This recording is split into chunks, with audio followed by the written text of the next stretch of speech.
ኢትዮጵያ ብቻ ሳትሆን እንደ ቻይናና ናይጄሪያ ያሉ ሀገራትም የክሪፕቶ ግብይትን ለምን ከለከሉ? ባለፈው ቪዲዮዬ የፒቱፒ ግብይት በኢትዮጵያ መታገዱን ነግሬያችሁ ነበር። ዛሬ ደግሞ ብሔራዊ ባንክ ይህን እርምጃ ለምን ለመውሰድ ተገደደ? ግብይቶች ለመከልከል ያስገደዱት ዋና ዋና ምክንያቶች ምንድናቸው? የብሔራዊ ባንክን አዲስ መመሪያና ዓለም አቀፍ ተሞክሮችን ምን ይመስላሉ?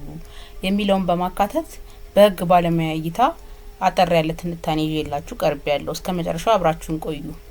እነዚህ የግብይት መንገዶች ለምን አደገኛ እንደሆኑ ባንኩ አራት ዋና ዋና ምክንያቶችን አስቀምጧል። አንደኛው ተለዋዋጭነት ነው። የገበያው ዋጋ በአንድ ጊዜ የመውረድና የመጨመር ባህሪ ስላለው ነው። ሁለተኛው የደህንነት እጥረት ነው። እንደ ማጭበርበርና ስካም ላሉ አደጋዎች የተጋለጡ በመሆናቸው ነው። ሶስተኛው የህግ ጥበቃ አለመኖር ነው። ህገወጥ የገንዘብ ዝውውርን እና ሽብርተኝነትን ለመርዳትን የሚከላከሉ አሰራሮች ስለሌሏቸው ነው። አራተኛው የገንዘብ መታገድ ነው። በዓለም አቀፍ ደረጃ አንዳንድ የክሪፕቶ መድረኮች ተጠቃሚዎች ገንዘባቸውን እንዳያንቀሳቀሱ የገደቡባቸው አጋጣሚዎች አሉ። ስለዚህ እነዚህ ባንኩ ካገደባቸው ዋና ዋና ምክንያቶች ውስጥ ተጠቃሽ ናቸው ማለት ነው። የሌሎች ሀገራት ተሞክሮ ምን ይመስላል? ታዲያ ኢትዮጵያ ብቻ ናት ወይ ይህን ያደረገችው? በፍጹም። ሌሎች ሀገራትም ተመሳሳይ ስጋት ስላላቸው ጥብቅ እርምጃዎችን ወስደዋል። ለምሳሌ ቻይናን ብንመለከት የውጭ ምንዛሬን ለመቆጣጠርና የገንዘብ ማጭበርበርን ለመከላከል በሚል ማንኛውም አይነት የክሪፕቶ ግብይትና ማዕድን ማውጣት ላይ ሙሉ እገዳ ጥላለች። ናይጄሪያን ስናይ ልክ እንደኛ ሀገር ሁሉ ባንኮች ከክሪፕቶ መድረኮች ጋር ግንኙነት እንዳይኖራቸው ከልክለው ነበር። ምክንያቱ ደግሞ የአገሪቱ ገንዘብ ናይራ ዋጋ በፒቱፒ ግብይቶች ምክንያት እንዳይቀንስ ለመከላከል ነው።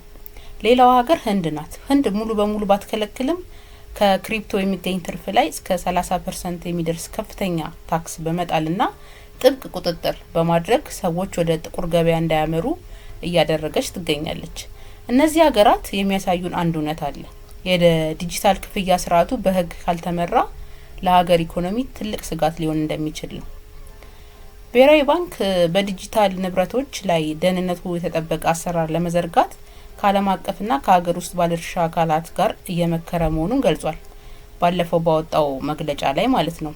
ነገር ግን ይህ ህጋዊ መዋቅር እስኪዘረጋ ድረስ ማንኛውም በብር የታጀበ የፒቱፒ ግብይት የተከለከለ ሆኖ ይቀጥላል ማለት ነው። ስለዚህ ተመልካቾቼ የባንክ አካውንታችሁ እንዳይዘጋ ወይም ህጋዊ ችግር ውስጥ እንዳትገቡ በቴሌግራም የሚሆን በተለያዩ የንግድ መድረኮች ብር በክሪፕቶ የምትለውጡ ሰዎች ከፍተኛ ጥንቃቄ እንድታደርጉ፣ ይህን መረጃ ሌሎች በማጋራት ወገኖቻችንን ከኪሳራ እንጠብቅ። ስለ ህግና ህግ ነክ መረጃዎችን ለማግኘት ተጨማሪ መረጃዎችን ለማግኘት ቻናሉን ሰብስክራይብ ማድረጋችሁን እንዳትረሱ። እኔ የህግ ባለሙያ ምስራች ነበርኩኝ። በቀጣይ ቪዲዮ እስከምንገናኝ ቸር ቆዩ።